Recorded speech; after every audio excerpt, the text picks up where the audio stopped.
Hey, what's up everybody, D-Man back looking to a brand new video, and before we jump into this news update, I wanna show something off really fast. This is a little bit of free advertisement right here. So I got sent this in the mail. This is I mean, you can see it. It's a poster, it's a signed poster from Brandon Tenold of Godzilla. It's his top 10 Godzilla movies list. I wanted to show it off because it's really awesome. It's a great print. I believe this art was made by Inshoma. I'm not totally sure. I checked his video description that it was used in, and there's no artist credit, so I'm not totally sure which one of his thumbnail artists drew. I think it's Inshoma, but I'm not 100% on that. But regardless, I wanted to show it off because he's one of my favorite YouTubers, so I wanted to give him some attention here and say, if you're not subscribed to him, go check him out. He does great, hilarious Godzilla videos. He's like the modern day MST3K, which is weird because nowadays we actually have modern day MST3K with the Netflix series, but he's the closest thing that you can get to Mystery Science Theater modern day if you're not talking about the Netflix show.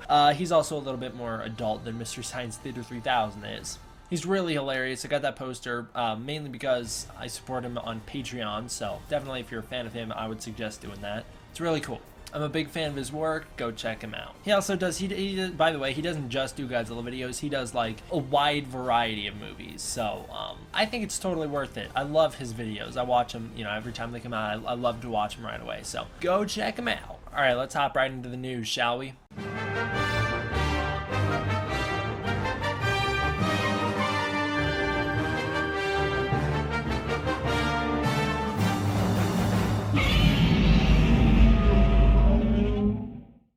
So to start out with the news portion of this video, we're going to be jumping right into this by doing an artist showcase just like I used to do. This picture comes from GNA on Twitter. It's absolutely fantastic. This is GNA's rendition of Godzilla Earth from the final shot of the new Godzilla City on the Edge of Battle trailer. It's so cool. Go check GNA out. He's one of my favorite Godzilla artists. Our next picture is a promotional picture from Tower Records that is promoting the DVD release in Japan of Godzilla Monster Planet. Godzilla Monster Planet will be released on DVD in Japan very shortly. I'm not totally sure what the actual release date is, but very soon. We also got some other news regarding the DVD release, including a bonus picture that comes with the DVD. I think this is some concept art of young Haruo and Memphis. It's kind of weird to think about considering we now know that Memphis kisses Haruo in the new trailer, so it's weird to think about that Memphis also is like a father-mother figure to Haruo. The thing that a lot of people don't understand, they think Memphis is a male.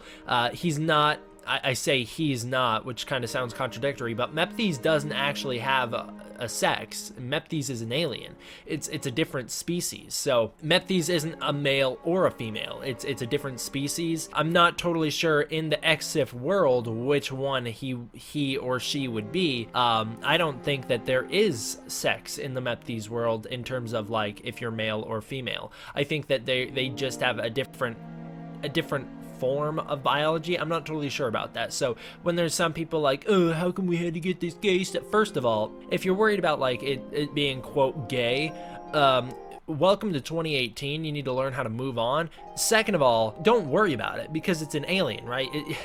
I find it to be such a silly thing that I saw so many people complaining about the kiss between Memphis and Haruo in the trailer. I feel like if you want to direct some hatred towards a kiss, you should direct that hatred toward Yuko and Haruo, because I really dislike Yuko as a character. And so if maybe you guys could jump on that bandwagon, I don't know. I'm just trying to make up excuses here.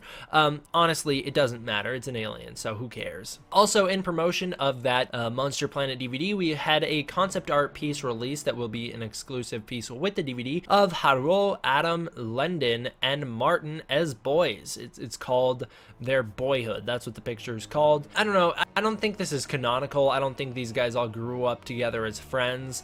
We get a hint that Haruo and Lendon grew up together and they were friends as little kids, but other than that, we don't really get any hints to any of these guys knowing each other from the past, so I don't think we can read into these concept arts all that much. There's also an extra poster and some goodies goodies that are coming out with the DVD as well. I'm not totally sure what some of these things are. Looks like just a metallic cutout of Godzilla and the main movie characters. I'm not 100% sure. Maybe it's a poster, I can't tell. Alright, continuing. There's a fantastic piece of art that's been floating around recently that was initially thought to be fan art of Pacific Rim Uprising and Godzilla Earth crossing over.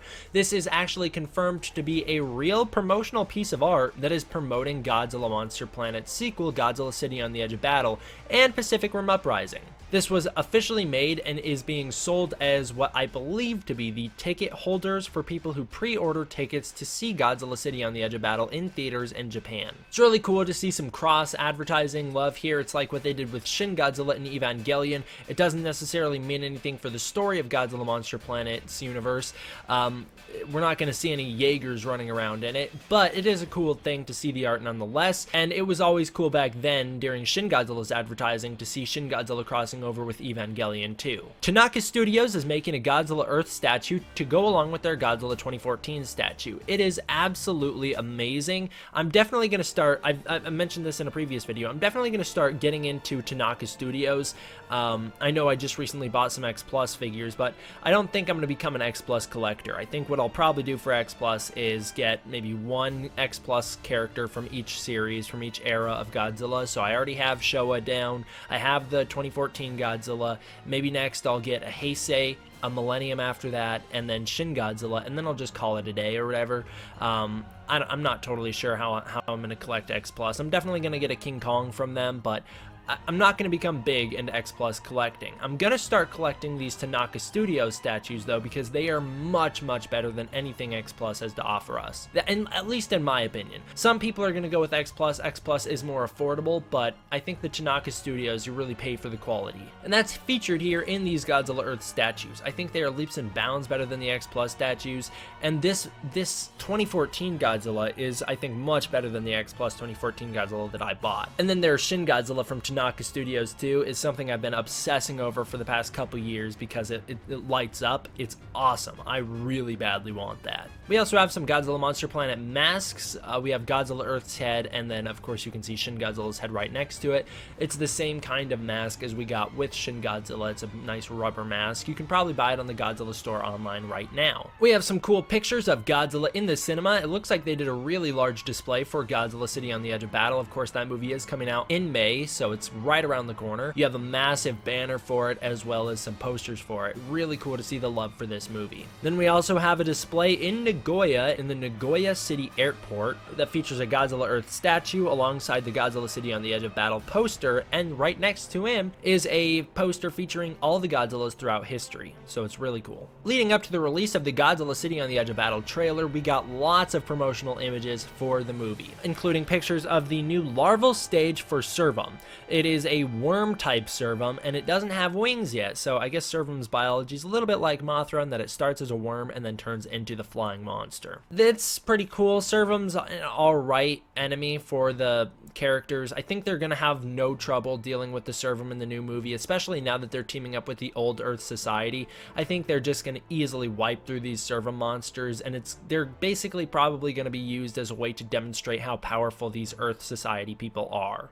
I mean, they've had 20,000 years to adapt to a world with Godzilla, so they're probably pretty good at surviving, as we'll discuss in the trailer breakdown, which should be coming out hopefully within the next week or so. I'm working on it as a side project to all these videos. We also have a picture of the nanometal spear, which will point Galagu in the right direction to finding out that these new Earth Society people, that the people, the natives of Earth, have found Mechagodzilla and have somehow used his nanometal technology to their benefit. There's a cool picture of this old man praying with the caption, "God the enemy," in reference to Godzilla. It's really cool to think that even though these people that grew up on Earth with Godzilla know about Godzilla and they view him as a god, they still understand that he's the enemy. And that actually combines both my theories from previous videos, which was that they would worship Godzilla as a god, because you would. If he was real, you would worship him as a god. If he's this massive, 1,000-foot tall creature that just destroys everything, that would be a god. But I like how they still view him as the enemy. It's not like, oh, we're gonna kill you for trying to hurt Godzilla. It's like, no, we're gonna help you kill this thing because it's still horrible. We have some pictures of who may be Mina or Mina, I'm not totally sure, and those are what I'm going with as the pronunciation for these twin fairies. They're not fairies, but these twins' names. They're the new 2 twin characters introduced into Monster Planet universe. I don't know if they're supposed to be pronounced like Mana and Mina. I'm not totally sure. Some people have like criticized my pronunciation in the past, but the thing that those people who criticize me don't realize is that these are Japanese names. You can't just say, oh, use English terminology. You can't tell me like you're pronouncing it wrong because in English vowels work like this. That's what one guy said. I understand that, but these aren't English names. These are Japanese names, so I'm not sure how they're supposed to be pronounced. I guess I'll just have to wait for the movie to come out and hear them say it. Then the Godzilla City on the Edge of Battle trailer dropped, and it was awesome. It had so many cool shots in it that I actually have 2 sections down below. You can check them out in the links down below. 2 sections just showing off some HD stills from the movie because there's so many cool shots. The shots of Godzilla are especially awesome. I really like the ones where they're attacking Godzilla and they make his skin burn and then he starts to charge up. There's a great shot of him about to fire the atomic breath. There's actually 2 cool shots of him about to fire the atomic breath, and then there's the one at the end of the trailer where he's charging up that's just fantastic. We also have a lot of screenshots of our human characters in here as well as some of the mechs they're going to be using, so it's pretty cool. And finally, I have a correction to make. In my trailer reaction, I mentioned how there was this flying mech going around that I said something along the lines of like, what, they have multiple Mechagodzillas? Like, I was surprised. This actually isn't Mechagodzilla. This is their new mech that they're going to be using in the movie. I believe he utilizes nanotechnology. He's not Mechagodzilla. He's smaller than Mechagodzilla, but there's more of him from what I can tell. This is the creation named Vulture. He can fly and attack Godzilla. We actually see a picture of him next to Godzilla. He's not as big. He's smaller to Godzilla, but I think he's around the size of Godzilla Filius. Either way, it'll be interesting to see this thing take on Godzilla. So that's going to do it for this one, guys. Thank you all for watching. I hope you enjoyed. See you guys next time. D-Man, out.